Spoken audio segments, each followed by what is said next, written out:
welcome to the special colloquy today. And today we got the pleasure to invite Professor Chang from the Genome Research Center, and he's now an acting director there, and also he is a long-term director for this PPTs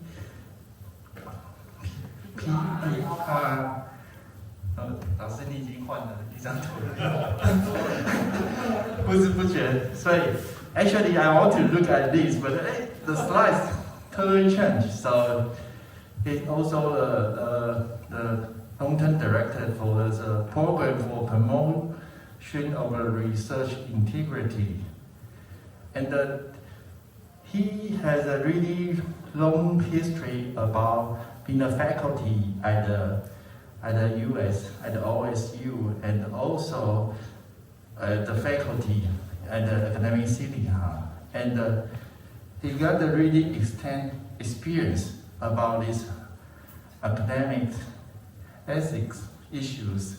And today he will share about his insight on how to preventing the academic misconduct. So let's welcome Professor Chang.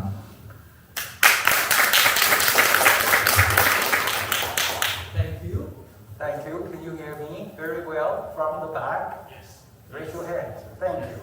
All right. So this, when you first look at the title of my talk, especially students, they would tend to think, "Oh my God, this is going to be so boring." All right. So I'm not going to try to bore you to death. What I'm going to do is to tell you stories, and hopefully we learn from the stories. All right. Now, you can interrupt me anytime you want. And at the very end, some of you may have questions on your mind. The question may be case-based or from your past experiences as well. And I will be happy to discuss with you about your concern. Now, let me allow me to explain the title first.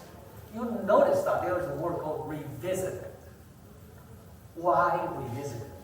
Well, you all know too well, right? Nowadays, you read about this scientific misconduct, plagiarism in Taiwan on the newspaper all the time. And it has been going on for a while, so why don't we just revisit this issue and then asking some interesting question as to why that happened, okay? And so we do want to learn from the lesson. Now, when I was, as Ken pointed out to you, I was in US for a long time. I taught at Ohio State University as a faculty member professor for more than nearly 20 years before returning to Taiwan. And my training before that was at California Institute of Technology, Caltech, and or you know about Caltech. So I came from an old world where presentation was done in this way. The younger guy may not even recognize the slide projector, the slides, and then you are old enough like me, you will remember going to the meeting, and then the speaker would say, "Next slide, please," right?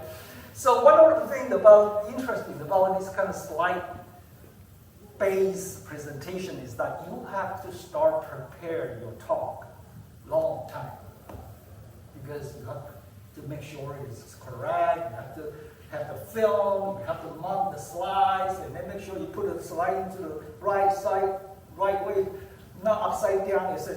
Right? So we learn to be very careful. And also in the old days, especially when I was in Caltech, and my guys there are all outstanding. So the bar was set very high. But we all know that we gotta be very rigorous. This is not a joke, okay?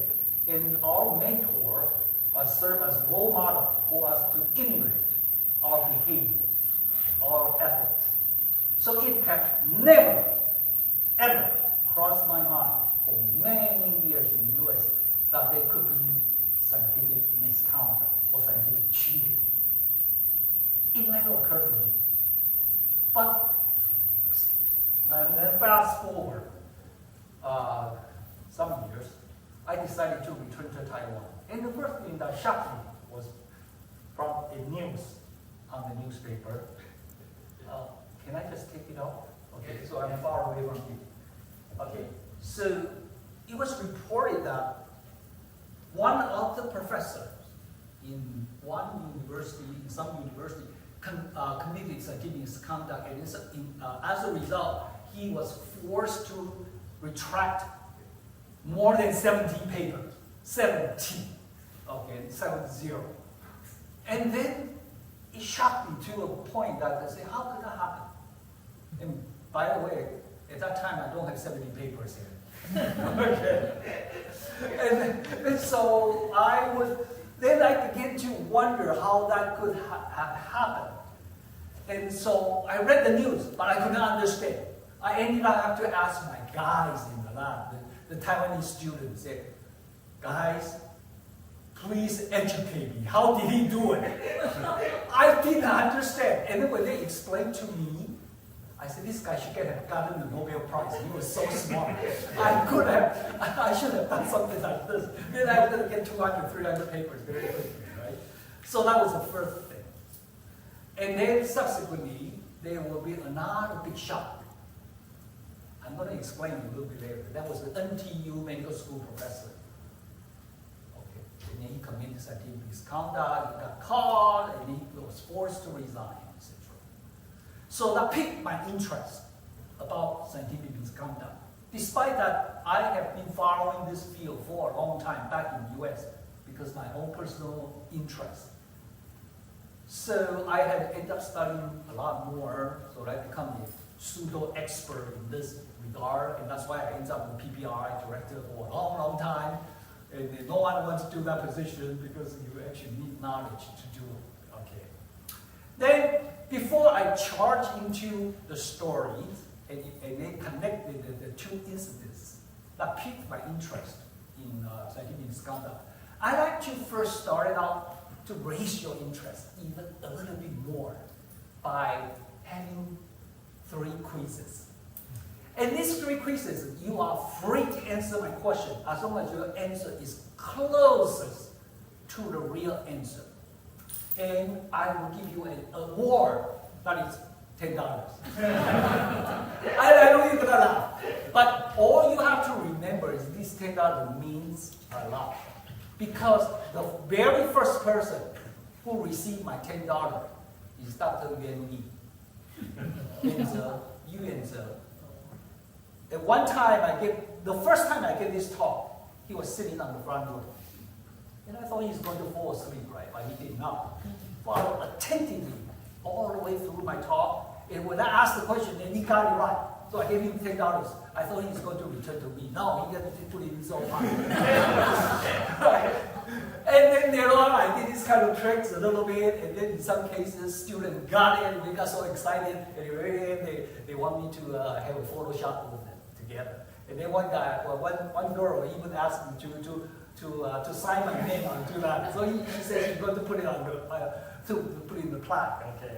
Anyway, then he started out asking me 3 very interesting questions. And then the reason I want to ask you is to force you to think a little bit more. Because they are kind of unexpected.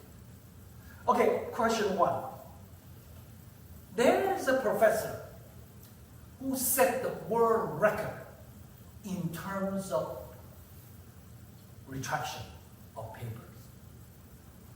World record. So the question number 1 is what nationality is this professor? You have 3 chances. You just raise your hand and yell your answer, right? And we'll see. Okay, go ahead. Which country this professor is located? German, okay? Not quite, okay? So Taiwan. Well, I have to disappoint you. Number 3. Japan. Well, Ken, could you please give that $10? Thank you very much. Are you Japanese? Because I know that in your institute you have a large share of Japanese scientists. So I thought that this question may not trick you. Okay? So, that raises the first question mark in your mind. What is your perception about Japanese? Very rigorous. 工匠精神, 职人精神. But why in the world a Japanese professor set the world record in terms of retraction? Second question, follow this immediate question. How many papers he was forced to retract it? Now, you don't have to give me exactly the right answer. I asked for 3 answers, and then the one who comes closest to that number, you get the $10. How many papers? Try it. Come on, it's just a guess. 300. 300, okay, come on. Second answer. You have to kind of build this answer, try to come up with this answer from your own experience, right? In terms of doing research and publishing papers. Then he said 300. Anybody else? 150. 150, all right? The third one. One last question. Just come up with the one and so I can give the $10 away.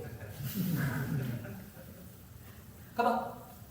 1,000. 1,000. 1,000, 300, 150. Ken, could you please do me a favor to behave to that gentleman over there? Give him a round of applause. He said 150. We're going to see the answer in the next few slides. Third question. The third quiz. A young German, now this time German now, who was considered a genius, and he's doing experimental physics research. The key word is experimental.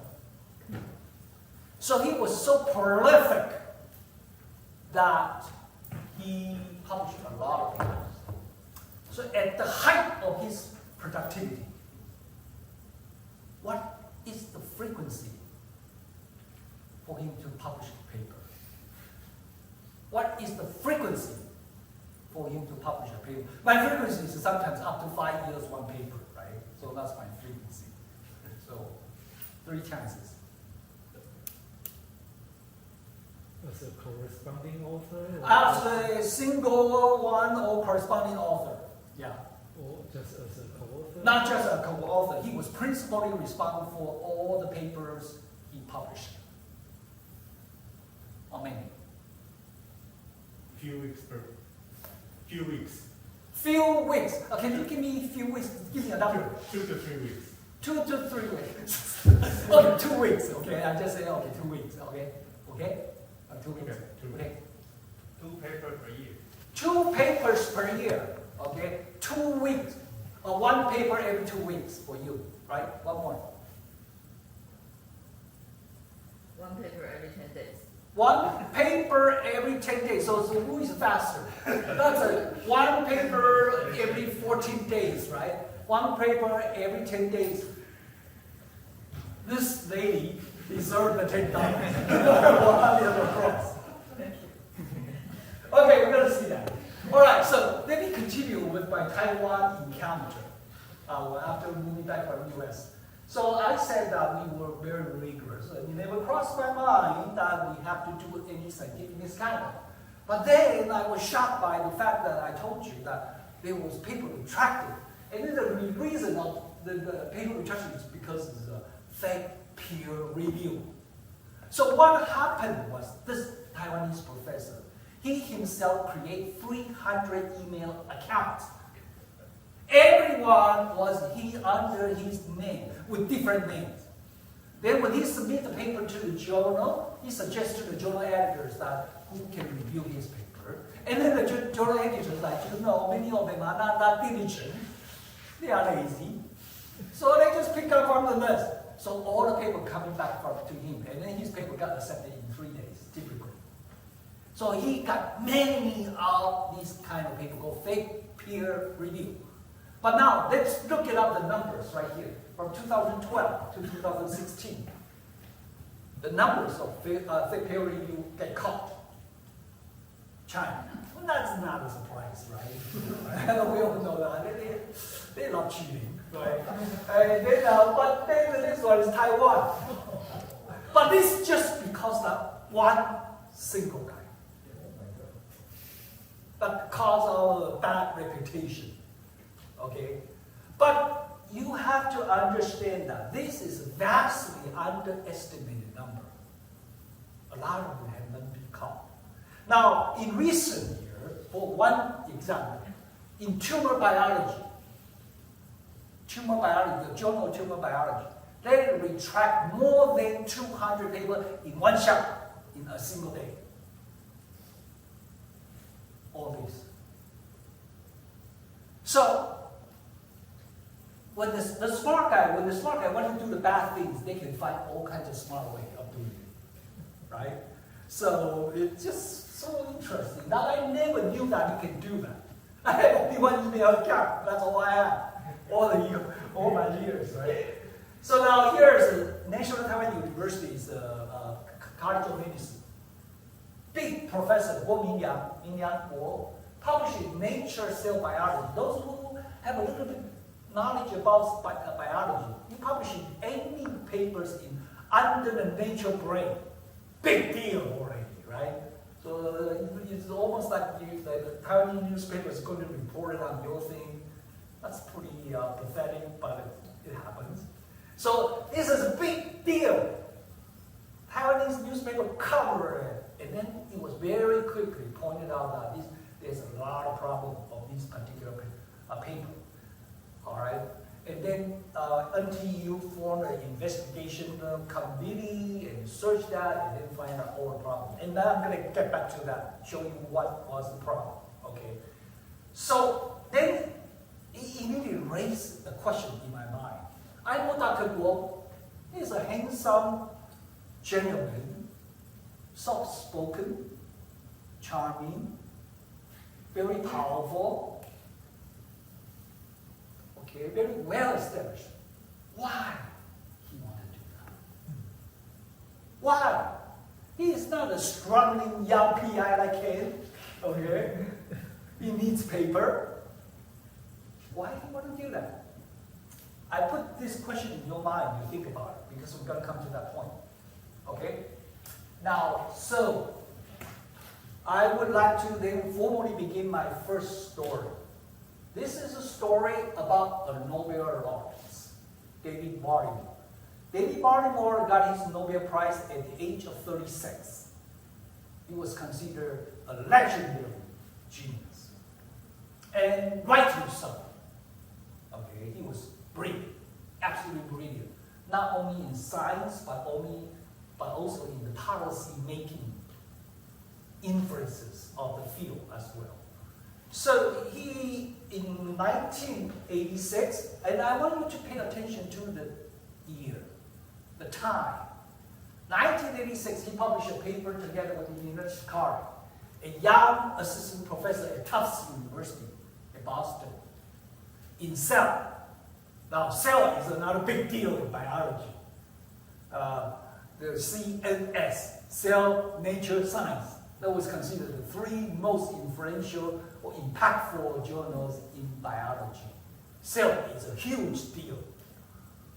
I haven't got a cell paper yet. Okay, I got a molecular cell, but that's not cell. Okay. But then the paper, after the paper was published, at the time he already got his Nobel Prizes already. And the paper published, and then he was immediately raised there by the MIT colleagues. He was at MIT, that there was a problem. So MIT formed a committee to investigate this issue. And then, between 86 and 89, over a stretch of 3 years, then the US government get involved. I have no idea why the US government get involved, but federal government does have a responsibility to check, to deal with the scientific misconduct, research integrity issue. That is in the law, in their federal law. That is not the case in Taiwan. We don't have law to govern this. But in US, there is a constitutional law clearly stated that this has to be investigated. So government got involved now. And then the federal government sent in the forensic team, okay, like the Secret Service guy, into the lab and confiscate their laptop, computer, notebook, and then bring their notebook to the lab to analyze the papers, the quality of the paper, of the notebook, to ensure the data was not entered as later on, etc. So it dragged it on for 3 years without having a conclusion. Now, then there are at least 2 U.S. Congress hearings. Baltimore was called to the Congress to be questioned by the congressman. And Baltimore, being a young genius, he was pretty arrogant toward the congressman. Basically, what he basically implies to the congressman is that you guys know nothing about science. Why do you dare to question me? And of course, that can go and make the things worse, right? The congressman, the politician, they got pissed off by Baltimore. And then the things get really bad, okay? And then you keep going on enough. 5 years later, U.S. NIH Office of Scientific Investigation decided that there are serious scientific misconduct and then forced Baltimore and Immunity to retract the paper. By the way, I saw this lady was writing down something. Don't worry, you don't have to write down anything because I'm going to make this PowerPoint available to all of you. I always do that, okay? Nothing is secret, okay? So, and then at the time, Baltimore was already moved from MIT to Rockefeller University. You heard about Rockefeller University, a very well-known university, as a president. And then Rockefeller University, the faculty member have a vote of no confidence on him, essentially force him out. And many Nobel laureates, his Nobel laureate peers, raised a lot of problem with him. Yes, go ahead. I don't quite understand why this paper issue will make into the U.S. Congress for hearings. What's the importance of this? Because he is a big name. Okay, he is a huge figure. And then he vehemently denied that he had any scientific misconduct. And then despite some of the findings appears to point the other way. So then congressmen get nothing better to do, they get involved. Okay. Essentially, we're just like politicians, they want to have a chance to shine under the spotlight. And then he was a good target. He is a very big guy. But he antagonized the congressman terribly as well. So 5 years later, concluded so. Then he was forced out. 1991 was forced out from the Rockefeller University presidency, returned to MIT. And then in 1993, very bizarrely, the Columbia University and Stanford University professor repeated his experiment and found out there was nothing wrong with the data.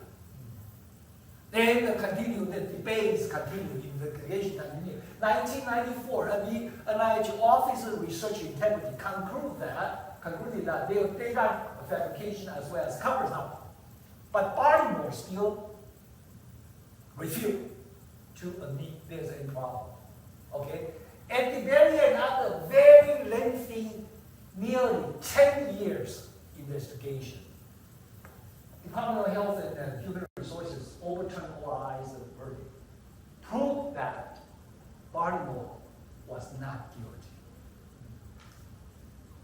Why am I going to start out with a story like this? Because there's a lesson we're going to learn at the very end of my talk. But let's try to reflect a little bit in recent happening in Taiwan. You know about the case of Tien-Hsien, right? How fast the conclusion was generated. 2 to 3 weeks. So what I'm trying to get you to think about is that scientific misconduct issue is complicated. It needs to be thoroughly investigated with a data evidence-based conclusion. That was so rapid. I was taken aback. Right? How could the case can be concluded in 3 weeks? I'm not saying Ning is guilty or not guilty. I don't know because I didn't see the data. But what I have seen is that the process was not rigorous enough. Okay, this is 10 years. And the worst part is that there is a price to pay when you are wrongly accused by other people. 1996, Tufts University finally reinstated Dr. Tien-Hsien Chang after 10 years later. 10 years ago, she was put on leave of absence as a young assistant professor. 10 years later, she became assistant professor again. His life, her life, 10 years of her life was gone. There's a big problem. The story of that, the story is this, but listen, we're gonna restore lesson from that, and you can think about it as well. Now, the second story, it's about that how fast you can publish a paper. That's or you are sort of physicist, right? This guy is a physicist. Heinrich Schön, a German. What is your impression about Germany? Germany should be very rigorous, step by step. All businesses stop, right? But Heinrich Schön got his PhD in 1997. He studied condensed matter physics and nanotechnology. And he worked at the Bell Lab, considered as the once-in-a-lifetime genius because he can work out the experiments that nobody else can work out. And he published one paper every 8 days. Can you believe that? He was doing experimental physics, not just doing theory. 8 days. My first experiment has failed multi-day every single day, right? So, and then where he published the paper, where he got his paper get retracted. Look at where it is at. 9 from Science, 7 from Nature, 6 from Physics Review. Computer. Right? How could that possibly be? All right? So how did that happen? So it turns out that there was one professor that one day, probably this guy was getting too much time on hand. So he was reading Schön's paper. And he came across one of the figures. And he said, this one looks familiar. Somewhere I have seen it before. So then he got too much time to kill, so he went back to dig into Schön's old paper, and he found there's a figures that exactly like that. And then he superimposed the two figures together. Even the background noise line are exactly identical. You all know that that's not possible. So then he dig more into that. So it turns out that Schön is a great theoretician. He imagined the experimental result. He created the figure. He did literally a few experiments, and then boom, there's a Nature paper. And so the question to you is, why in the world nobody caught it? All of you are professional scientists. Because it's Nature, you trust it? Because it's a science paper, you trust it? Are you critical enough? Are the reviewers critical enough? Everybody was in whoa, W-O-W, about Schön, until that professor dig it out. So that's a very new idea about the top journal as well. Now, let's come to the next one. That's a Japanese. Which person won the award? 150 papers, right? So, Dr. Yoshitaka is a I have a problem pronouncing this word. 麻醉科啦, okay. And then he worked with this pretty well-known Japanese university, and he had 183 papers retracted. Out of that 183. So you can imagine how many papers he had already published, right? So that brings it up again is how could one publish so many papers so fast? All right, you can say, oh, well, Dr. Yoshitaka probably has a huge lab and 50 people, 100 people. Well, maybe, okay. But we all know, if you are trying to do a rigorous science, it's unlikely you can publish papers so quickly, like in any common sense. Okay, so here is another Japanese professor, Professor Ken. Now this guy came from, he's an endocrinologist, 内分泌学. Okay, he worked at University of Tokyo. This is no small deal, right? University of Tokyo is the top university in the world. 25 papers retracted, 43 suspected, or more, even more. Now, where are he publish his paper? Say, oh, Science, Nature. That teach you another lesson. Once again, you cannot blindly trust the top journal papers. Problems arise in there as well. Now, next story is about a woman scientist, a young rising star.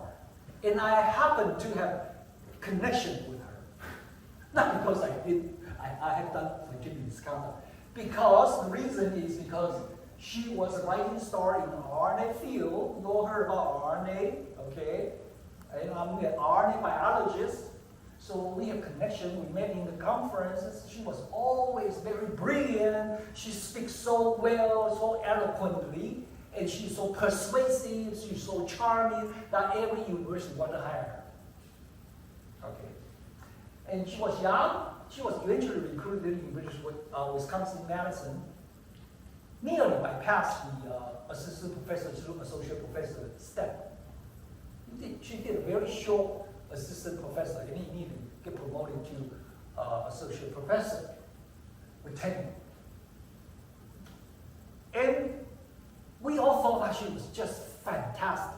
And then because Ohio State, my university, tried to recruit her too. So I went out dinner with her before. Personally, in person, 1-to-1 or 7-to-1. She was just charming, smart, everything was right. You just see the rising star of the next generation. Then she got caught of falsifying figures in grant proposal. Not just in paper, but in grant proposal as well. So how could that happen? She was actually found, she was published in all the top journals, right? She was found by her student. Science covered this story twice. A sad story indeed. Now, the story begins from a young student in her lab, having been working on the project for several years without getting anywhere. And so she got very frustrated. She went to Betsy Goodwin. We call her Betsy Goodwin, right here. Say, Betsy, I'm really frustrated. Maybe I should change a different project. And Betsy said, oh, all right, if you want to, if it's too much stress for you, maybe you can change the project. So they said, oh, here is a proposal I have just written. I sent it to NIH, I got funded, and you can take it home to read and to think about which project you want to continue to do. So the student returned home and read her proposal and was instantly shocked to despair. Because she recognized that a lot of experiments described in the proposal, grant proposal, she had never heard of. There are even data in there. But she has been in the lab for several years, and she knew no one has worked on this kind of thing. How could he possibly to have this kind of data in the grant proposal? So she struggled. Now, you have to try to think you are a student. I would struggle as well. She lost sleep. She struggled mightily over a stretch of 4 or 5 days. So I often ask the students, I don't know whether there are any students in the audience, I said, what will you do if you face this kind of problem. And some very righteous students say, I would immediately report it to the chairman or to the university. Some students say, oh, I just pretend nothing happened. And some students, even braver, would say, oh, I will confront Betsy. Why did you make this data up? I said, you are very brave, right? And then some students, the smartest kind probably would be the one that said, I will quietly phase out from her laboratory, move into the other lab. But this young student then talk to her confidant, that's someone she can trust in the lab, a senior postdoc. And she was shocked again. The postdoc told her, I knew about these things already. Then both of them struggle, right? I want that too. And then they come to the third one to talk to them, and then the third one said, I also knew that. So now they have a big problem now. But finally, they garner all the courage and determination. They reported to the university. The first thing the university had done is by federal law, shut down the lab. Okay, confiscate the computer, notebook, everything. And then investigation started. They basically, very quickly, pleaded guilty. She got caught. And she said, oh, I need money. I need money to fund my postdoc, graduate student salary, lab fund, and I really need to get the proposal funded. But she didn't deny that. Then she was fined by put into 2 years probation by the U.S. court, and then court, okay. Now fund $500 very, very cheap, right? But the NIH asked her to pay back about $100,000, and then she disappeared from the scientific landscape forever. I've never heard about her since that. So the question here is why a young rising star would do it? American young rising star. So we have already seen several cases. You have the David Bartleman wrongly accused. You have seen the German young, brilliant genius having problem with that. Japanese professor, American young woman faculty members as well. Now, the next one, it's also unfortunate. I'm also linked. Not because I have done anything wrong, it's because I knew this person. This is from Ohio State. Okay, Ohio State University. So here's a report taken from 2017 March 8th, New York Times. New York Times splashed out a report called Years of Ethics Charges, but star cancer researchers get a pass. Keyword is star. The star cancer researcher, the reason that he is a star is not only scientific reputation, but also because he brought in tens of millions, if not hundreds of millions of grant funding. And then if you know about the US system, every grant comes with 40 to 50% or even higher indirect cost. Suppose the Ken is a faculty member at Ohio State. He got $1 million funding. The university, on top of the $1 million Ken got another $500,000 to go to the university for indirect cost. Our indirect cost is very low. Probably less than 10% from the Goku wing, right? And at Harvard University, the indirect cost rate is 63%. Because we are in Boston, everything is expensive. Electricity, water, even the maintenance people. Okay, so a star scientist bringing huge amount of money to the university. Now, Carlo Croce is an Italian, and then he was a superstar at Ohio State. He published more than 1,000 papers again, you shake your head, right? Thousands papers. Okay? Then he was really an empire builder. The Ohio State spent more than $30 million to recruit him to Ohio State. Built this building, you see, for him. So he is the king of this building, right next to my poor building. And then he used all the money to recruit the young faculty member to build his empire. All right. So for many years, people have been having trouble with his publication. They often find difficulties or even mistakes or some kind of strange things in terms of images as well. But they reported to Ohio State. Ohio State turned a blind eye. Because this is so politically powerful. You don't want to touch him. Okay? Now, his all-issue salary is about this amount. Okay, that's on paper. He got a lot more salary, a lot more money from pharmaceutical company as a consultant, as a speaking fee. His salary is just incredibly high. Now, here is a picture. I took it out from the New York Times. You know, Croce is Italian, is European. He always claimed that Americans are not very cultured. America does not have culture, unlike in Europe. So that's where he is. Guess where he is? He was at the time. What is the location? He's very artistic, he has good taste. Huh? Museum. 纽约? 不是，是博物馆。 Oh, museum. Also, this lady commented that he must be taking this shot at the museum. Well, not quite. This is his home. This is his home. So here we have a case. Who is truly a superstar?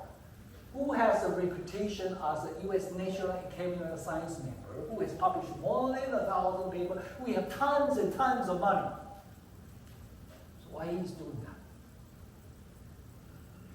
Because the New York Times reported this case, he sued New York Times reporter multiple times, but without success. He failed. Then he sued the other professor who raised this issue to the New York Times. He failed. And he sued and sued and sued and sued, and all failed. And very end, he got sued by his lawyers. His lawyers sued him that he is not paying them enough money. It was so funny, isn't it? Right? So, what is the point of all these stories, right? First thing is that scientific misconduct unfortunately happened in ancient time to now, and to Taiwan, within Taiwan, and everywhere. Don't even think about that scientific sciences, because science is to pursue truth. So we are all being very honest. That's not the case. Just think about one thing. We have a lot of laws. We have education, teaching people not to steal, not to kill, not to do anything, this and that. But killing, stealing happens all the time. This is just like that. I'm sad to say to you as a fellow scientist, there is a line. Some of us may be tempted to cross it, but you are the only one to hold the line. Okay? So then, it's how bad it is. Okay? There is a survey among scientists to do safe reporting.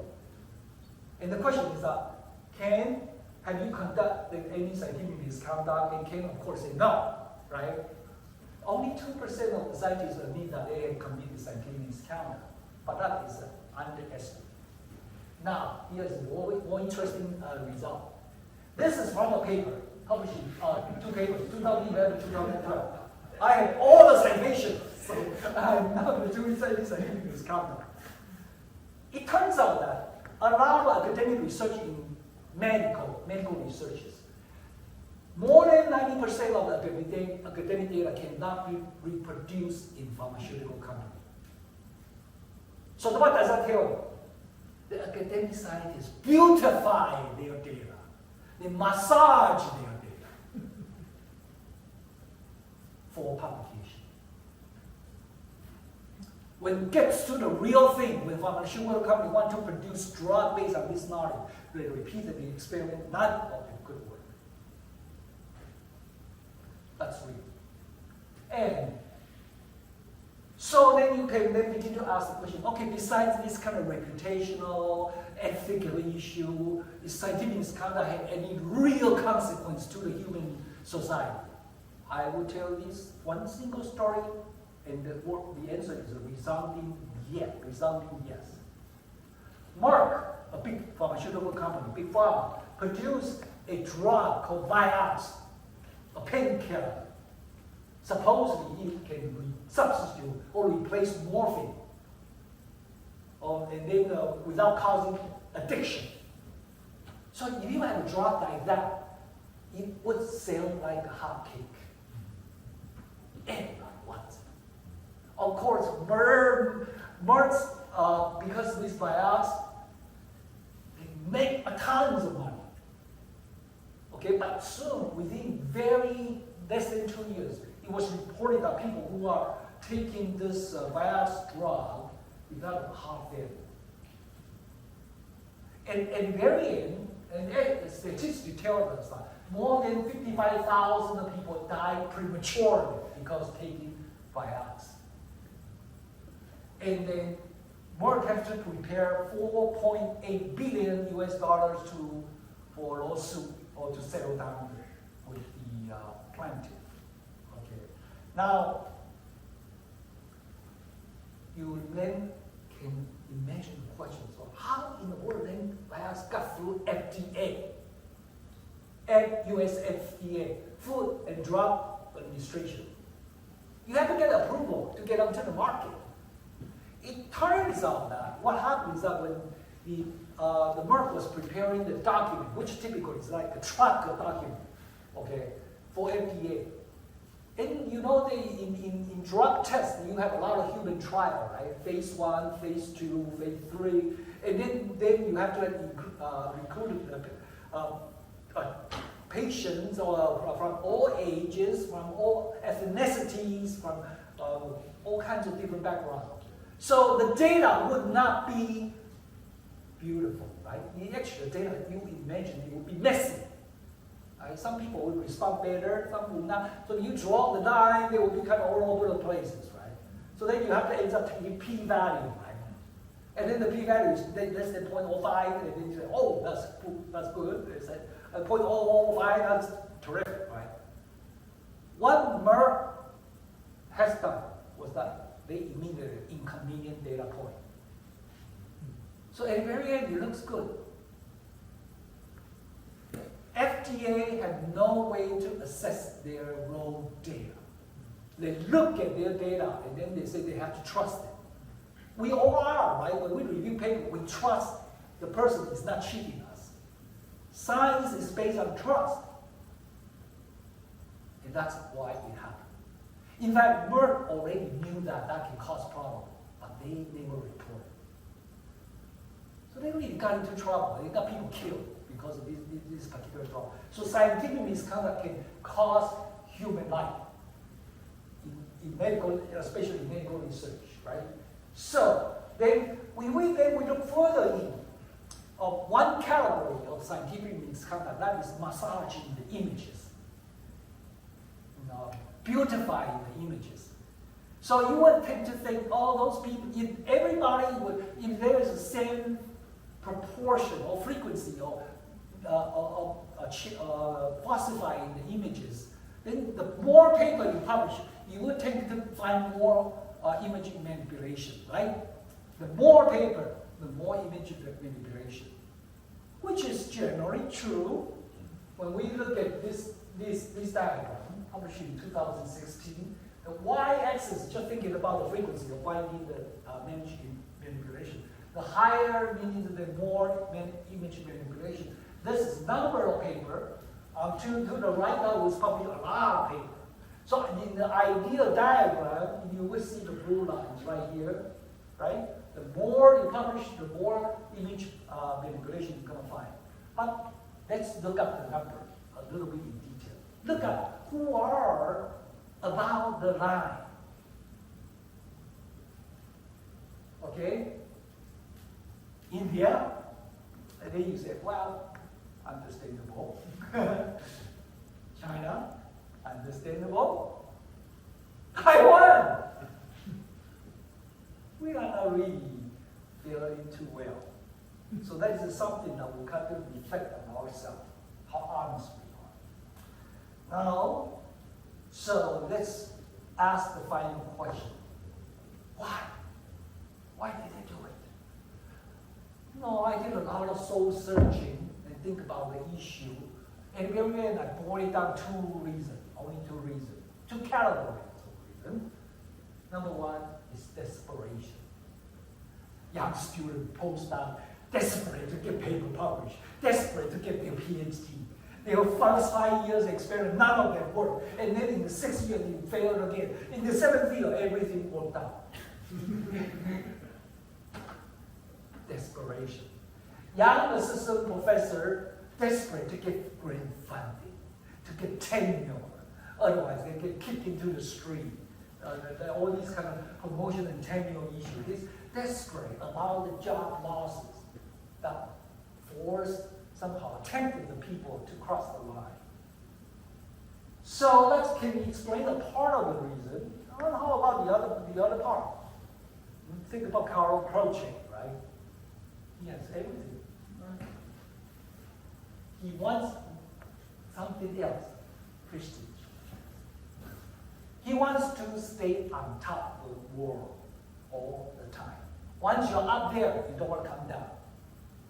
I remember a conversation with Steve Chiu.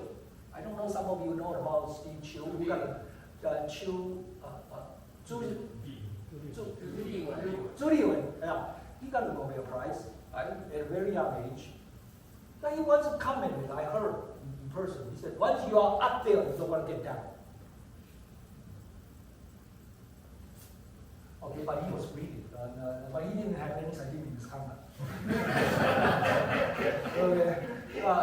And so the prestige will bring in award, fame, Nobel Prize, award, Alaska award, what is it, that award, Fields Award in math, etc. Right? And then finally come with power come with big money, you got invited to this society, that company, and this, whatever, they pay you like $10,000 US per talk or more.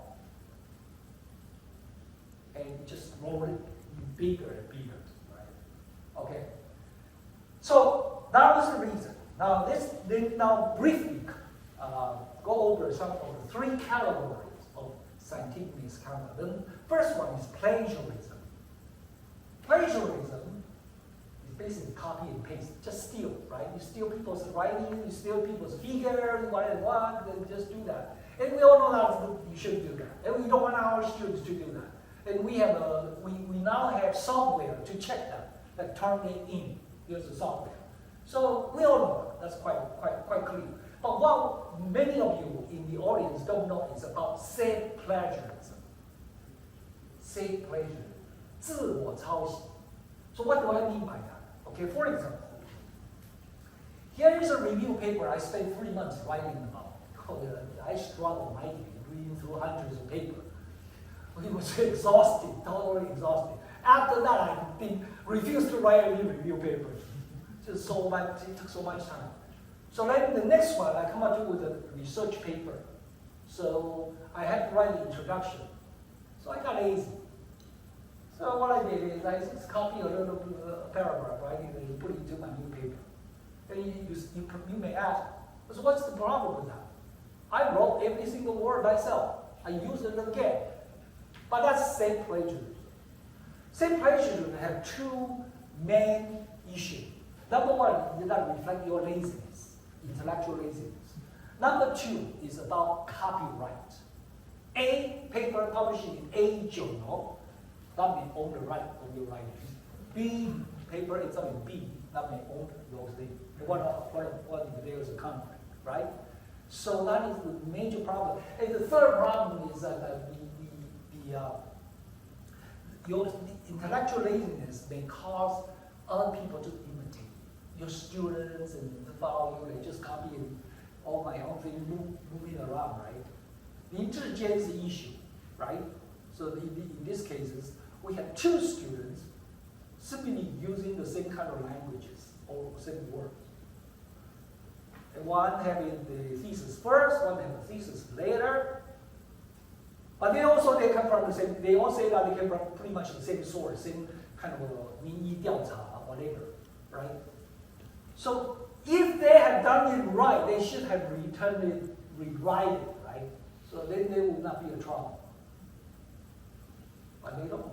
Okay? So this is easy to understand. Plagiarism, P. That's the first problem in the scientific misconduct. The second one is fabrication. 无中生有. Okay, fabrication, faking. The most famous story is this story that you probably would never believe that anyone who can do that. So it turns out that there's one time, too many buttons to push. Okay, so there was one young doctor, Dr. Submarine, who worked under a professor whose name is Good, Professor Good, Dr. Very Good, doing very good research, right? So they were studying the skin transplantation. Now, he can transplant his skin onto my body will reject it. So they were trying to find a way to be able to control the rejection. So then they used mice for doing research. And Dr. Submarine one day pulled out a mice to show it to Dr. Good. And they say, we have a great result. Now you see here, I'm transplanting black skin from the black mice onto the white mice, and all these spots are all intact, and these mice are jumping around pretty happy after weeks. And Dr. Good said, oh, this is very good. We're going to get a Nobel Prize, right? And it turns out that several days later, when the ASIAA in the mouse facility, ASIAA means the cleaning lady in the mouse facility, accidentally poured the water onto the mice. All those spots all came out. Dr. Summary physically used ink pen to paint. That's unbelievable. Now, let's look at the other issue that I have already mentioned. Dr. Chang, he has not done any experiment. He was fabricating his story. Pretty much the same. So fabrication is something that people actually did. They didn't write in paper. Now we have a problem here also, reported in yesterday's Taiwanese newspaper. Professor in NTU Medical School didn't run any experiment. Medical doctor, but they serve as an author.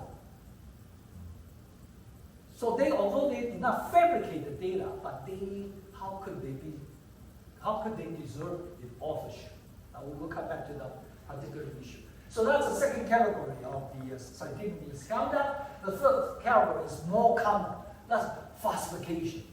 Like just basically massage it, make it better, change it a little bit, do it a little bit well, so it looks nice on the publication. Okay, that's make it believe, get people to believe that it's really, really not good. Okay, so most of the falsification happen, especially in biology, in imaging, because biology do a lot of microscopy, right? Taking photo, in imaging presentation, in the papers. So so much so that the Journal of Cell Biology come up with a guideline to tell people this is what you can do and this is not what you should not do. All right. So let me show you something that's again testing your eyesight. It's pretty interesting. Okay, then we can see a set of data. This is real. I'm telling you a real story. A set of data. And I want you to see the original data and what that show up in the journal. And then see how fast you can see the problem. Okay. That's the original data. That's what published in the paper. Did you see it? Did you see where the problem is?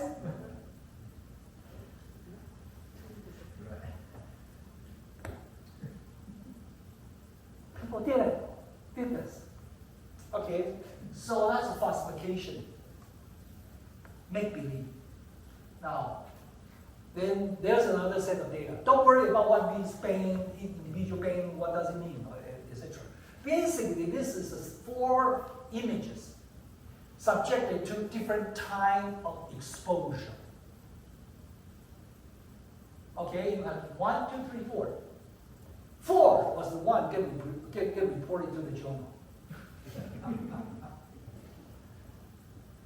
That's not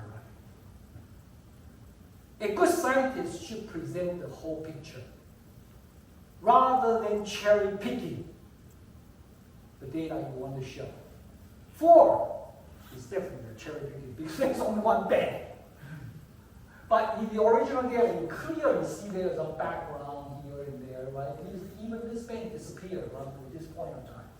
So this is okay. These are okay.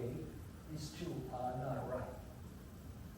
But our students have done so much of the good computer training. They are very good at doing this now. Okay. Now let's get back to another falsification problem. I talked to you about Dr. Cato in Auditorium. Let's look at his Nature paper. His Nature paper, the first one, the figure like this. Okay, so here's some of the control experiment. 1, 2, 3, 4, 5. By control experiment. People found out that you take 1, superimpose with 2, 3, 4, 5. They are exactly the same. He never did the experiment. He probably did 1, and he just pasted 4 times. And then look at his other panel of data. This is what get published on the journal. Wow, it's so clean.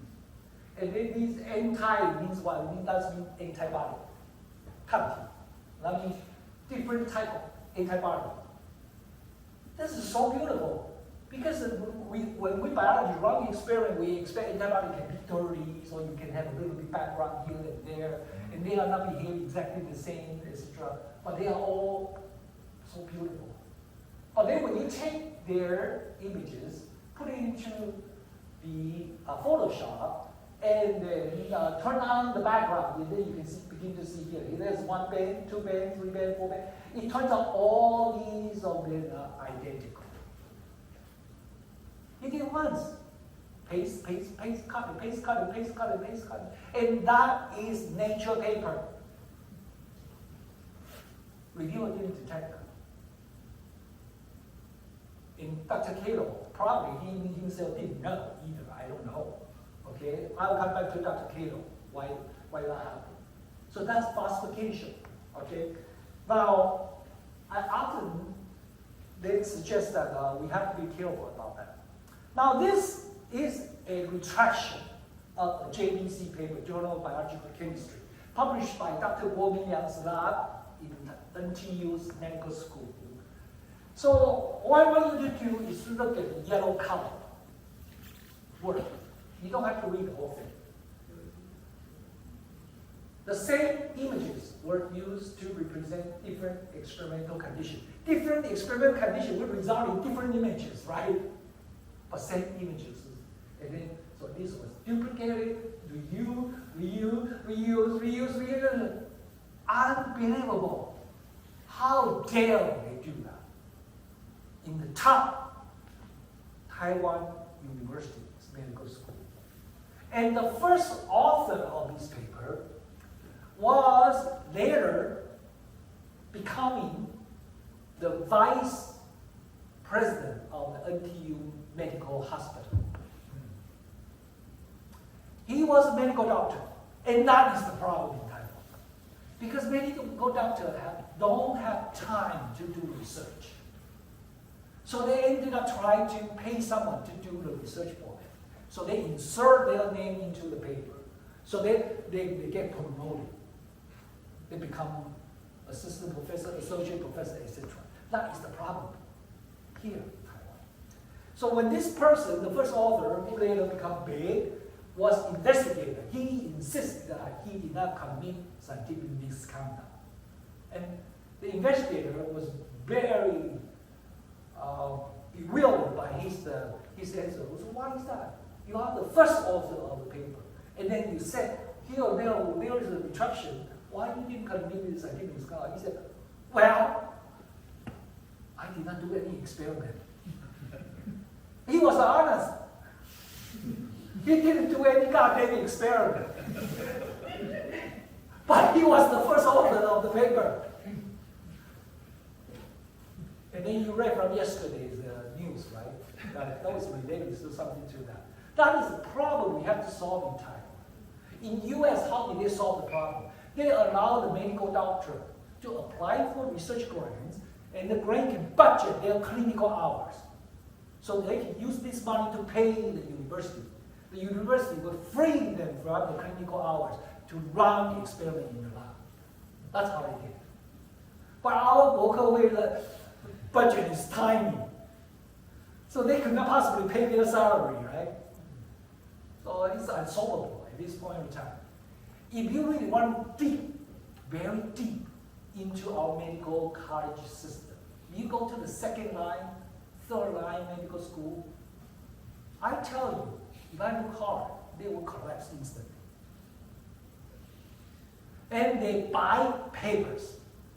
I didn't intend to get into that. There is a company produce paper for you. Especially Taiwan has the company, China has the company.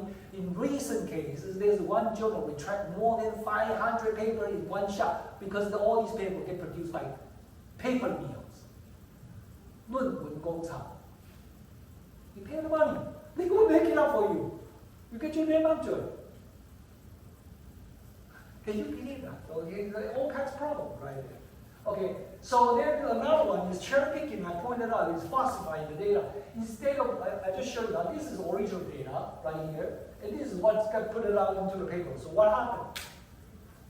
So you take these two lanes, cut it out, and put it into here. Take this one, put it there, and take that one, put it there. So you build a story. Now the student should not be doing that. Okay, so what should be done is to rerun the experiment accordingly. And or if you are lazy, you have to put line in between, clear line in between, saying that these are several different experiments, compiled together. Okay. Now, so that comes to another interesting point. We all know about PhD. Many of you have PhD years, and then I always ask students, what is PhD? And some got it right. Okay, not all Taiwanese students know what exactly is PhD. And we all know that PhD is Doctor of Philosophy. But I found that if we do not train our students very well, train them right, they may become PhD as well, but a different kind of PhD.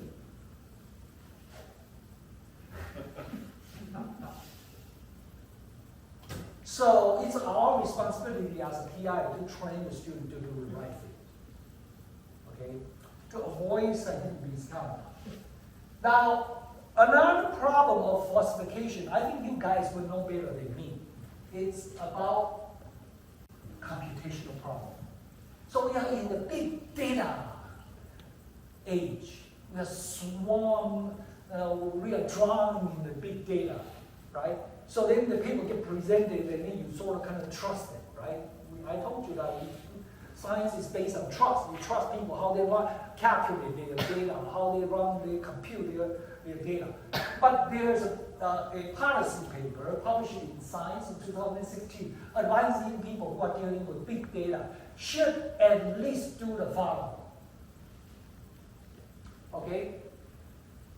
Must describe in your paper in details about data sharing. When paper is published, your data is public. When people ask for your data, you should share it.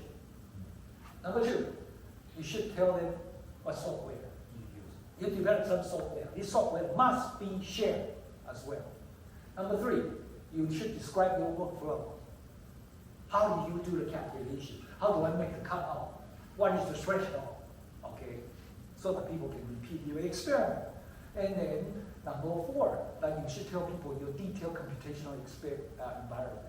Sometimes the computational environment is different than the code that just doesn't run. Okay, etc., etc. Okay, so you got to be careful.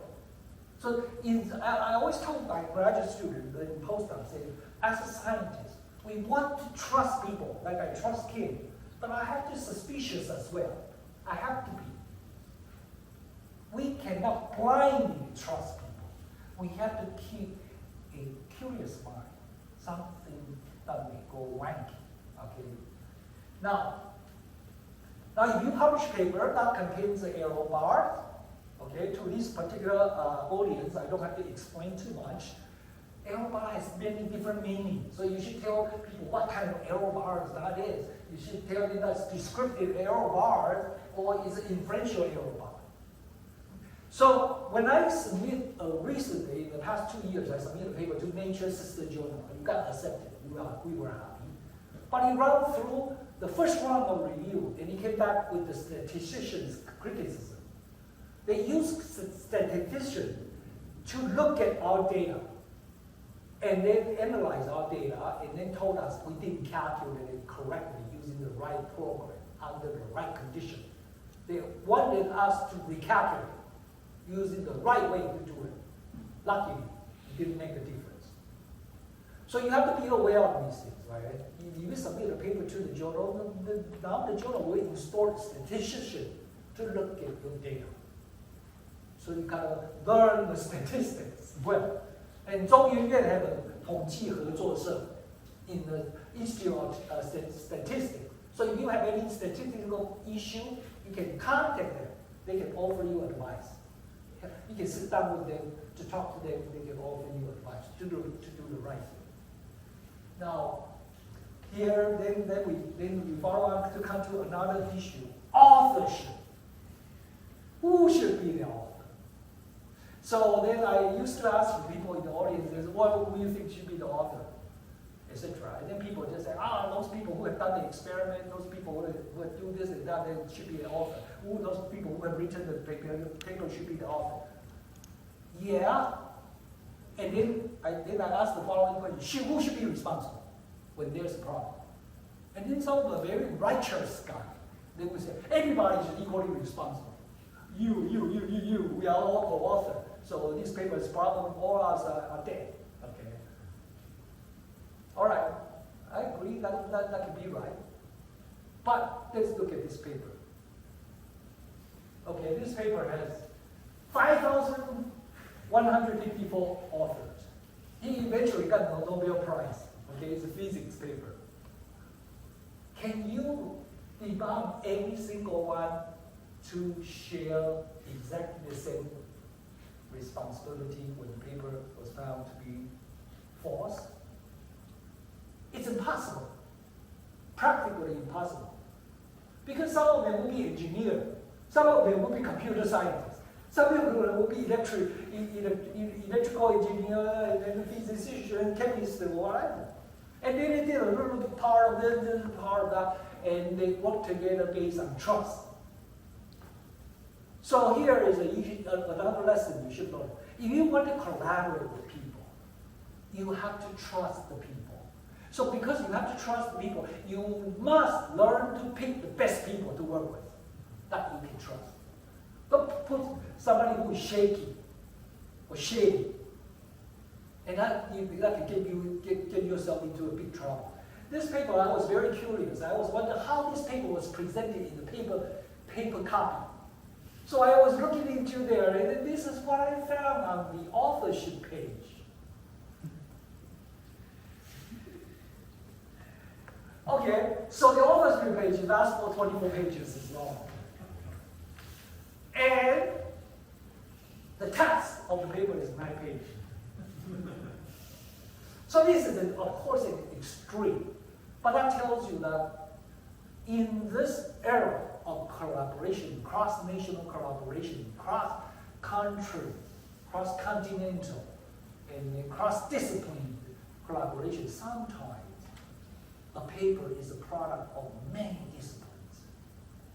So people can only be responsible for what they have done. Okay? Now, here, on the other hand, some of these top medical journals, okay? What are these top medical journals? New England Journal of Medicine. That's very big journal. JAMA, Journal of American Medical Association. Lancet, the UK journal. These are all top medical journals. They have very strict requirements of authorship. They say that everyone should be equally responsible. Why is that? Because there is a human right as a consequence. Human life as consequence. If you develop a drug, or develop a therapy, or develop a method, say that can cure disease, and instead that is not right, and then that ends up killing people. So they set a very rigorous standard, asking everyone should be equally responsible if the paper has a problem. Okay? So here we go. Okay? They said everybody, all the authors, each one of them should have substantial contribution. Okay? Conceptual design, acquisition of data, analysis of data, interpretation of data, blah, blah, blah. And then followed by and, the white word, and. That's not the only criteria, and. You have to participate in drafting the work and critically revising the paper, so you have to important intellectual contribution to the paper. And, not yet done. You have the final approval of the revision of the, and then to be published, and you have to agree to be accountable for all aspects. That's pretty serious. So if you are getting invited to submit a paper to serve as a co-author and you have done nothing, right? And this paper gets submitted to there, then you should worry. You should worry. If that paper probably ends up having the fire burning on your ass, okay? So you have to be very careful. But that's very high standard. On the other hand, a more reasonable standard, is sort of like a commonly applicable to many fields as well. It's PNS. You all know about PNS, right? Proceeding Nomination Academic Sciences. Okay, PNS set the following criteria. That the author should have made substantial contribution, just like the previous one. But now here is the difference, right? Then you become over. As long as you have a substantial contribution to the concept, design, software creation, etc., writing the paper, etc., you deserve authorship. Or draft the work, participate in drafting the work, or you substantially revise it, and by making change into end, and approve the submitted version, and agree to be accountable for the author's own contribution. That is different from the previous one. The previous one is everybody is equally responsible for everything. Now this one is that if Ken did the A part, he would be responsible for A part. I did the B part, I will be responsible for B part. If B part had a problem, I would be dead. Not him. Okay. And I think that's reasonable, right? So, and then here, I'd like to throw you a little story, and then just hear your judgment. I have not found anybody fall asleep because I have a lot of stories. So some years ago, there was a Chinese-American scientist came to Academia Sinica to give a talk at Institute of Molecular Biology, IMB. I was there. This guy is a structural biology. He solved the protein structure, 3D structure. And he told a story as follows.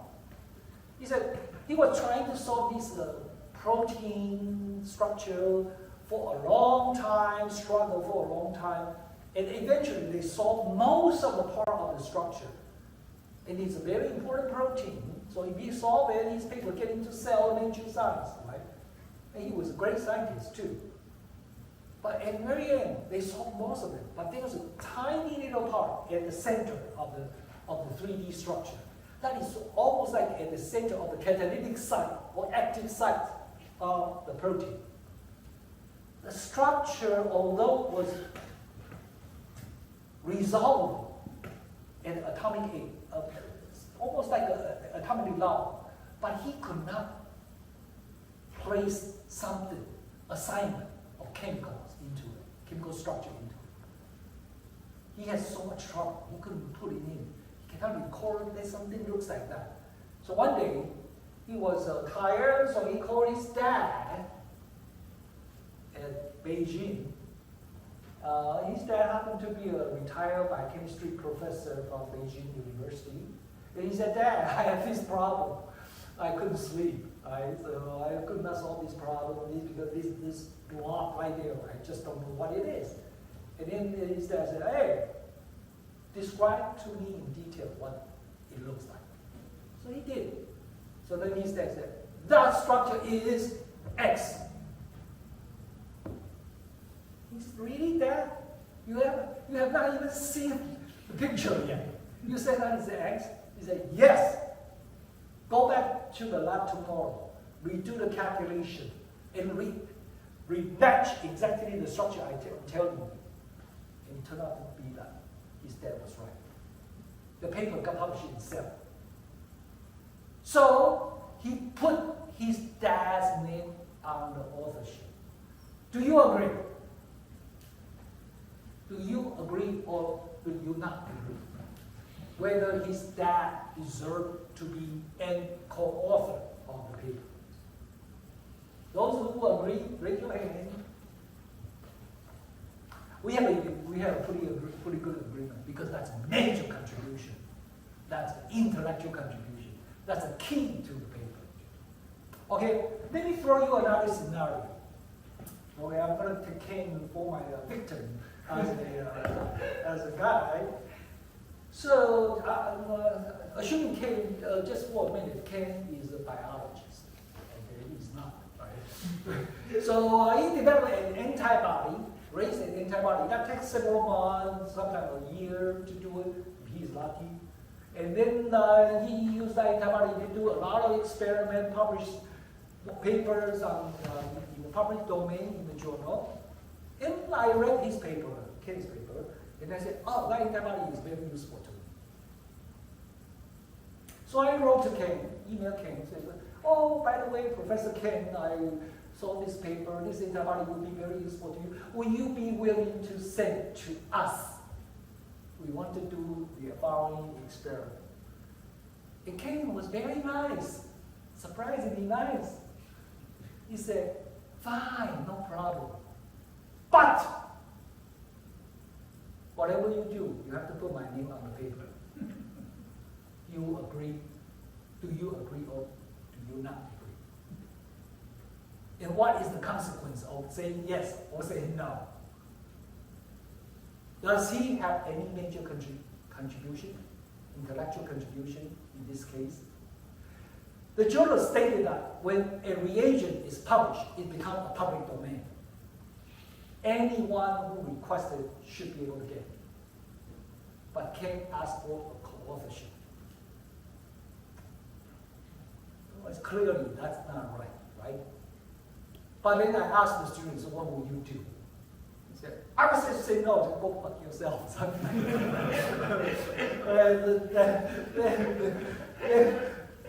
The problem is that if you say so, Ken would just say, "Just fine, I'm not going to send it to you," right?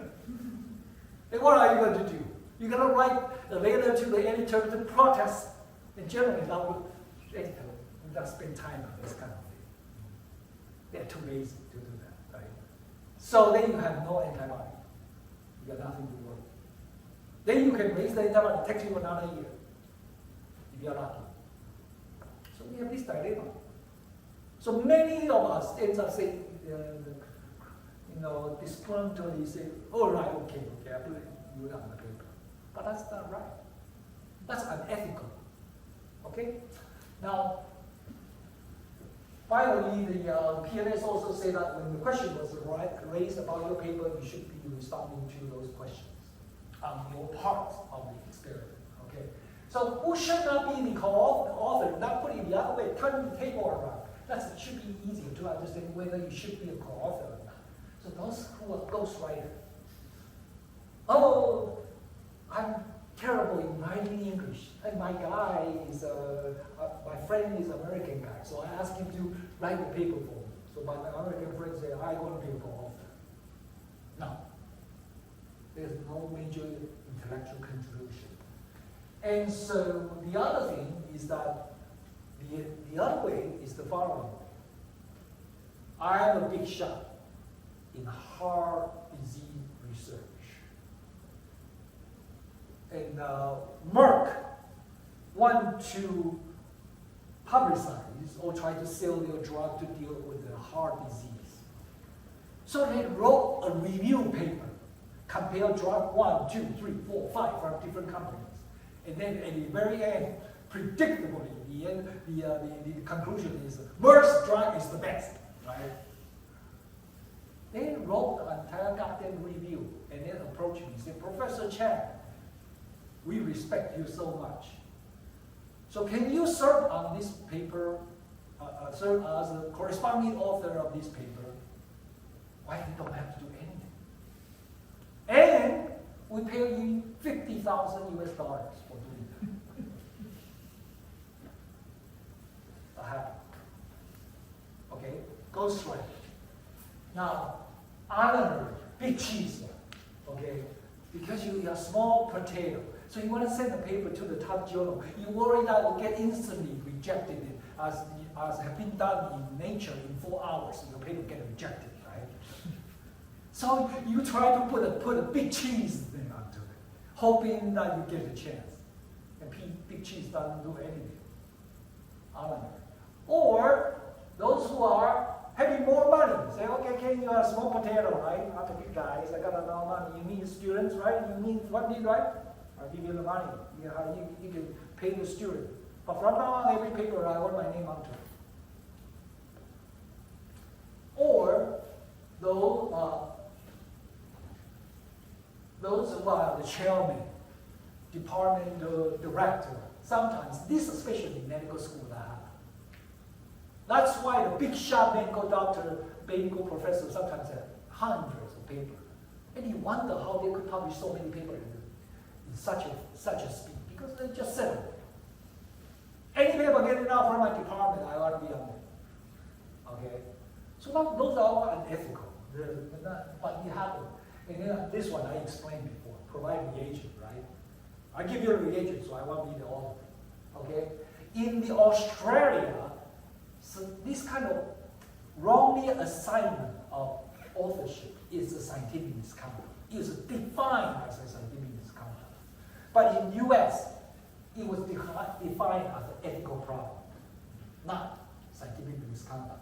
The scientific misconduct defined in the Western world, in most of the Western world, especially in the US, is PFF, plagiarism, fabrication, and falsification. Only 3 categories. Authorship was not counted in the scientific misconduct in US. Now, so my advice to you is the following. If you get invited to serve as a co-author, you better goddamn read the first word to the last word. Otherwise, one day you get asked, you say, I have no idea what that paper is all about. And the very, very, very minimal. And the best is that you make some contribution to it. Do some writing, make some suggestion, so that you really contribute something. But make yourself deserve authorship. Now, for PIs, what are PIs' responsibility in terms of scientific misconduct? I'm sorry, before I get into PI, let me talk about students. I don't know how many students are there. I hope there are more. But one of the most important things for students' responsibility is to take very detailed notebook. Keep all the records. I don't know, you guys' research probably are mainly done on the computer. But for us, we work in the lab, we write notebook. So I will tell them that the notebook should contain date and why you want to do this experiment, the experimental title, and then your thoughts. Our students, I tell you, my experience in Taiwan students are generally pretty laid back. They take math, they take all kinds of things, real things. And so they are not very diligent in writing notebook. So they will probably write a few lines in the notebook, and that's it. So, but when I was a postdoc, I did this. I write down my thought. I essentially treat my notebook as a diary. I was talking to myself with my notebook.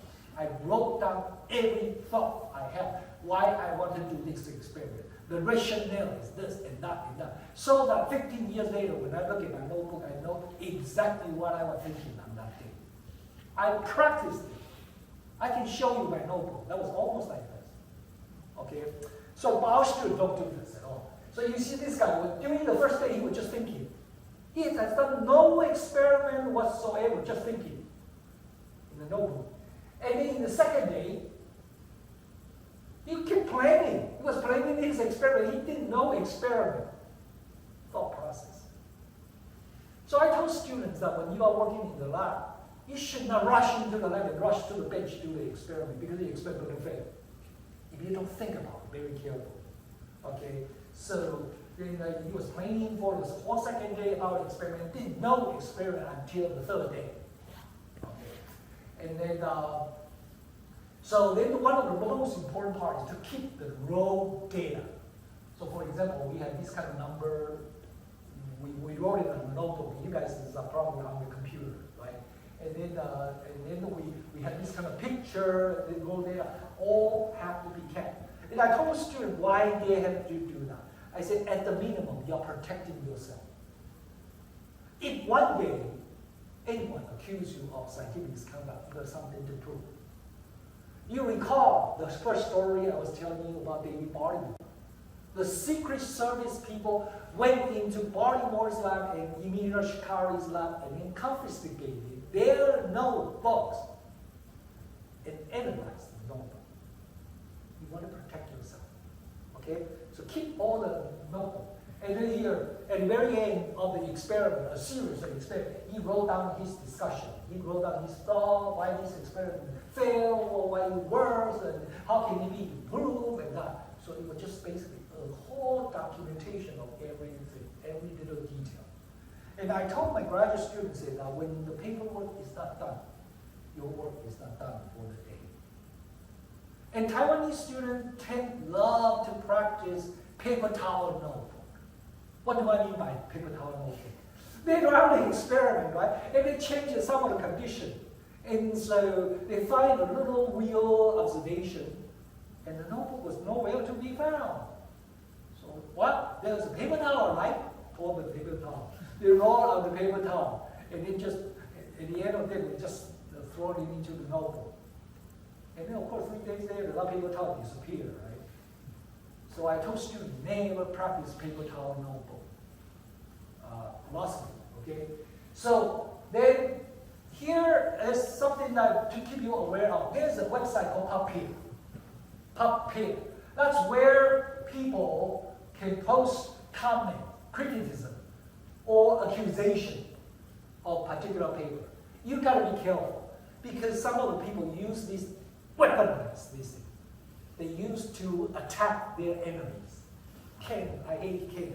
So every paper on him, I'm gonna say that he faked the data, right?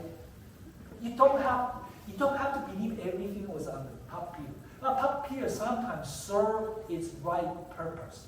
For example, you all know about a stem cell scandal in Japan, 小宝方晴子, Nature paper. That was first raised the red flag in PubPeer. So be careful about what you read from there. Some are true, some may not be true. Now, what are PI's responsibility? A lot of you are PIs. Okay? So you should ask your people to keep the record for 20 years. Okay, come on. This is serious. I asked the journal editor, how long you expect us to keep the raw data? 20 years. That's what he told me. Okay? And then you should have regular discussion and insist on research integrity. You should talk to your students just like I am talking to you about story, sharing with them. So keep strengthening their ethics standard. As I said, no matter how many rules you lay it down on the paper, scientific misconduct cannot be prevented, avoided. Only if people who have a same respect and higher standard, then these things can be avoided. Okay? So you should talk to your people about this kind of thing. And then you insist on seeing raw data. I don't know about your field research, so it's hard for me to know whether this is applicable to you.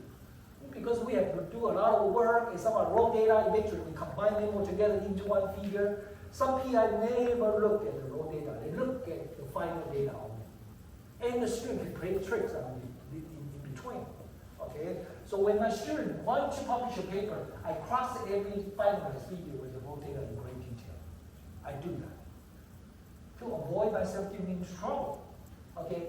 And lastly, is very important, in your lab, I don't think that will happen here, but in some lab they have oppressive culture. That was happening exactly in Dr. Kato's lab in the University of Tokyo. Dr. Kato is a very dominant figure.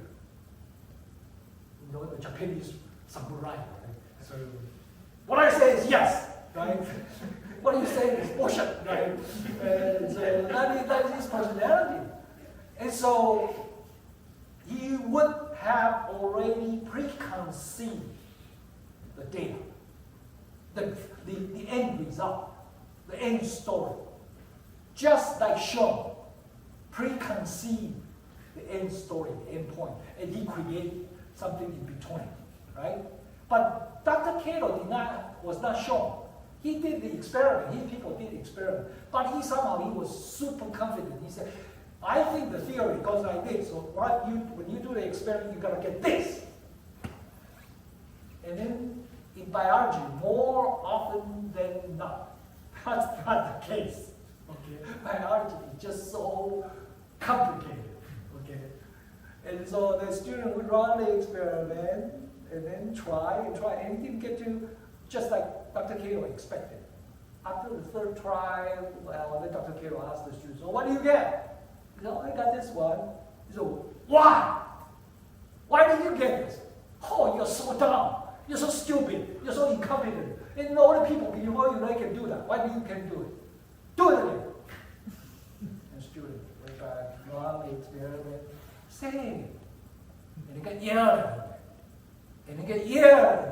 And the fourth time, the result matched exactly what Dr. Kato wanted. That's how the Nature paper came out. So you see, that is a cultural problem. Dr. Kato created an oppressive culture, not a very open-minded environment. So then the first person committed scientific misconduct, produced a Nature paper. The second postdoc coming in continued with that line of research. Of course, nothing worked, right? And this guy got yelled at, and everything goes right. So then that goes to the next science paper, and then the next paper. So in native Taiwanese, 你若跳舞台那个，巴掌瓜裂开来一瓜啦，头裂开来一瓜。Problem arises on the very beginning. That you create that kind of culture. I read the 71-page report published by University of Tokyo. They specifically point out that problem. And then this is a problem in Japan, probably very prominent, because some of Japanese professors are untouchable. They are so powerful, unlike you and I. Nobody respects us. So but you try not to create that kind of environment and do not serve as an honorary co-author. Try not to do that. You won't get yourself into trouble. But remember, if you mismanage your group, your research group or research lab, you will be held ultimately responsible. And very often, my advice to you is that you do the right thing, hold the right line in the right place, so that one day these guys will not show up in your lab. Okay, God forbid, you don't want to see them. All right. So I will conclude my talks with the 10th Testament. I don't know your religion, and I don't have any religion either. But I found it's very interesting when we read the 10th Testament. It does have something to do with scientific misconduct. Okay. Okay, several ones. Okay. For example, thou shalt not steal. You should not plagiarize. Moses was brilliant. He thought about this problem already in scientific misconduct thousands of years ago. And then the next one, thou shalt not bear false witness against thy neighbor. 不要作假见证. Just like in the Auditorium case, the first story I told you, people have grudge and accuse their advisor. You can kill somebody's career by doing that. 不要作假见证, okay? 不要偷东西, okay? But my final advice to you about scientific misconduct is thou should not even think about it. Do the right thing. Do the right thing. Okay? Because the reason that you want to do the right thing is that you don't want to forget about the philosophical ground of doing science. Science is to seek truth, seek for truth. We never get the truth, but we approach the truth. We are inching toward the truth. But if you do something like scientific misconduct, you already are going the other way. Nothing can be trusted. So with that, I thank you for your attention, and then I hope you have a great success in your article research. Thank you very much, and I'll be happy to answer any questions.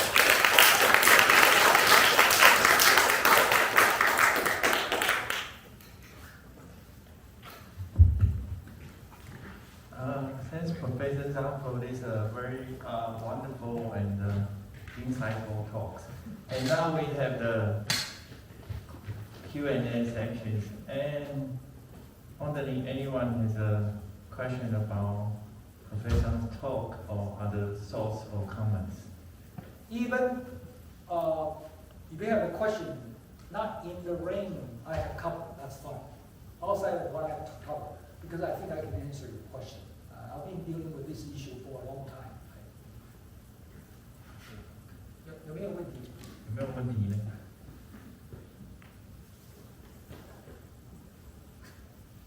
Go ahead.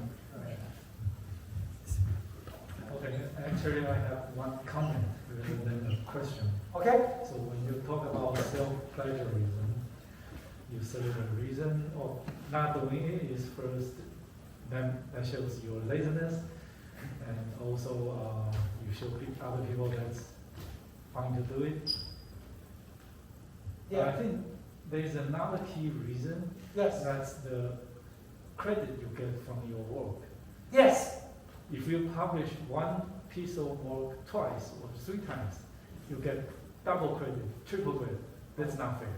Thank you for pointing out. You are exactly right. That's the credit part, right? You over-inflated your own credit, and that's not honest. Yeah, that's right.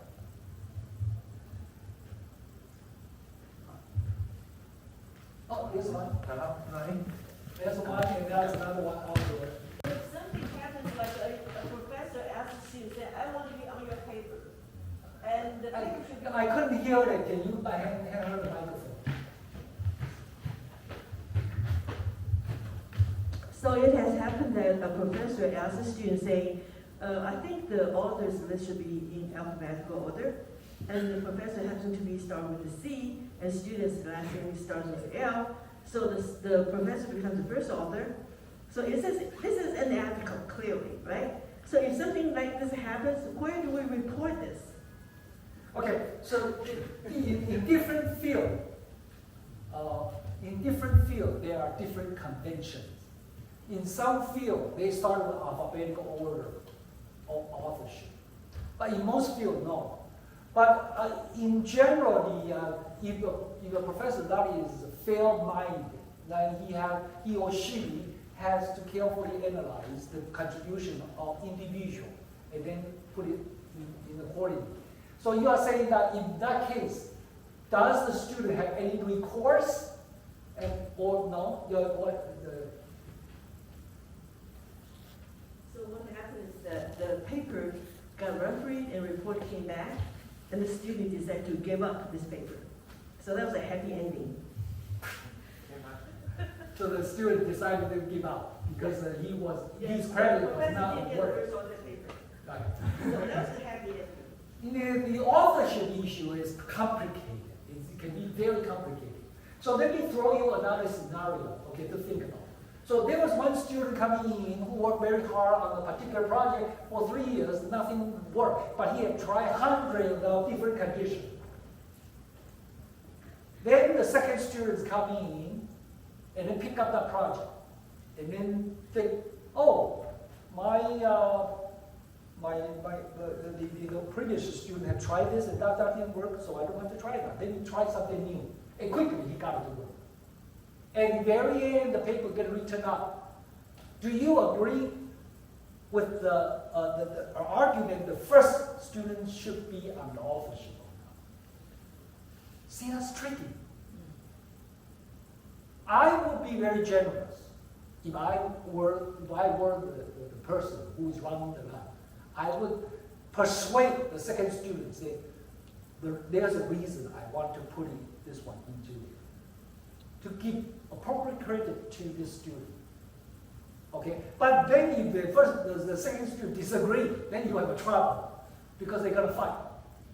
But at the very end, then the professor will have to intervene to make a decision. But professor can tell the second student saying that we want the first student to write a section saying these things don't work in this paper, so that the first student will be legitimate author of the paper. Yeah, you can do that. You can do that. But generally, it's I don't know about your field, but generally in our field, in biology, we don't write negative things. So the experiment failed, we never wrote it up, right?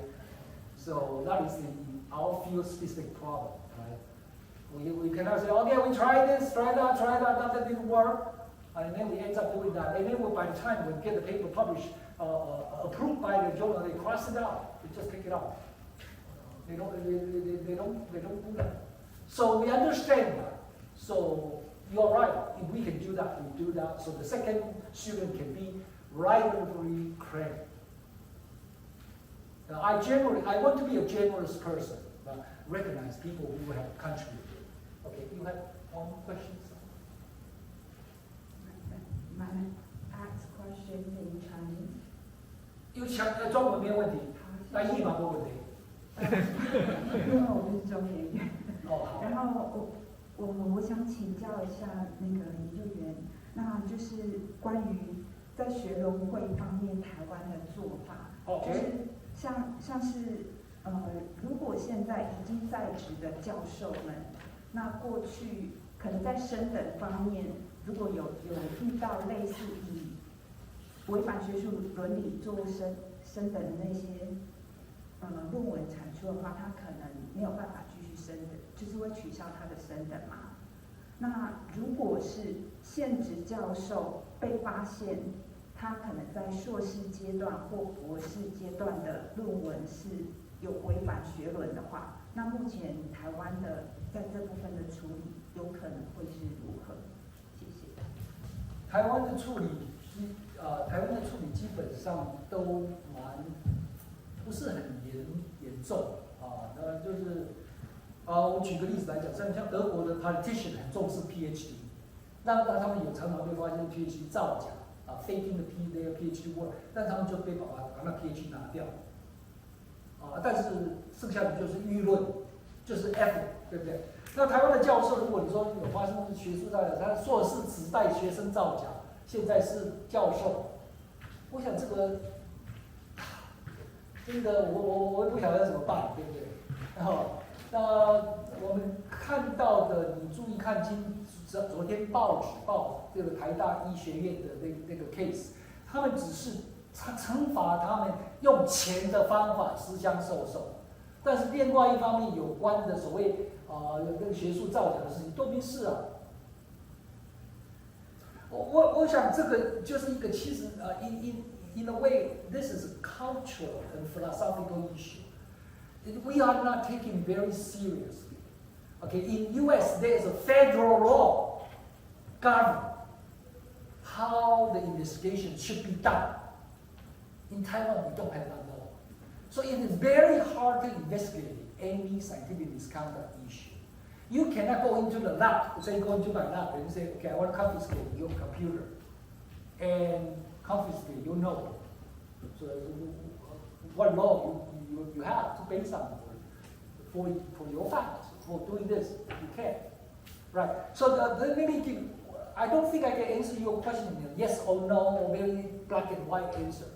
In Taiwan, it's kind of gray zone, okay, pretty much a gray zone. Now, in the cases that 中研院的陈庆士教授，陈庆士教授 was the director of Institute of Biological Chemistry, and he was at Ohio State, was my colleague at the time. He was big, and he got caught at Ohio State for scientific misconduct. And you know how Ohio State carried out the investigation? They did not even let him know. One day, they just moved it in and then shut down his lab. We cannot do that in Taiwan. Okay? Then Chen Qinshi get caught in the U.S., in the OSU investigated, then he quit the job, and then he quit Zhou Yuan's job as well. Then we have an investigational committee run through his paper, published from Taiwan. It was so complicated because he collaborated with many authors. Some are in Kaohsiung医学院, some are in 中国医药大学, some are in this school and that school. And all the school has to begin the investigation. And none of the school had the power to confiscate anything. So at the very end, we finalized, we were able to call up with some of his paper. He did exactly the same thing that he had done in OSU, then closed the case. Then the case get put it in one corner of the academic Sinica website. You and I don't know where it is. Even I had to ask my staff where it is. All right. So then, interestingly, the Chen Qinshi's story is quite interesting. Then you say, how does Ohio State University's investigator were able to nail him down? It is because the following. There's a pattern, okay? When Dr. Chen's graduate student postdoc would do the experiment, send the data or figure to him. Then he never put in any public computer. He put it only onto his PC.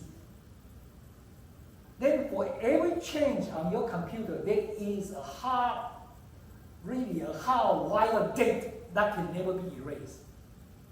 So the investigator was able to copy entire his hard drive, and then found out that the buck stopped at him.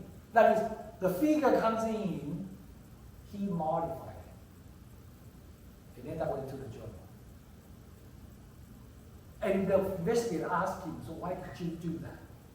He said, our students, my students just too slow. I know the answer, just like Dr. Cato. I know the answer already. The answer gotta be like this, so we just change it. So they were able to call him to penalize him, but in Taiwan it's very hard because we don't have the law. And I know that there are some university professors get caught and then they were barred from applying for grants for several years. And rarely we have seen people get kicked out.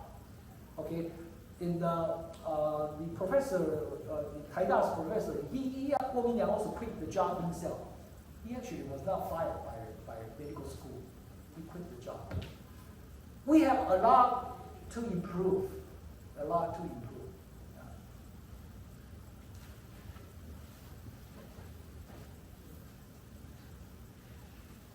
I'm curious, in writing proposals to, for example, Guokehui, can I use my own text from my paper? I think so. Okay, so there's the problem. I think the bigger question you're asking is about safe plagiarism, right? So we know that there's only so many ways you can rewrite, right? Especially material and method. right? So some of the journals allow you to use your text. As long as you cite it, then that's fine. And then, especially for grant proposal, you are copying from your own paper up to there. I don't think anybody will fall out. Okay, nobody will fall out. Yeah, so it's just sort of kind of, you cite a lot, you take a big chunk, then you can sort of give it a citation, and that's fine. Okay. Okay. All right. Thank you very much. Thanks everyone. Let's thank Professor Dr.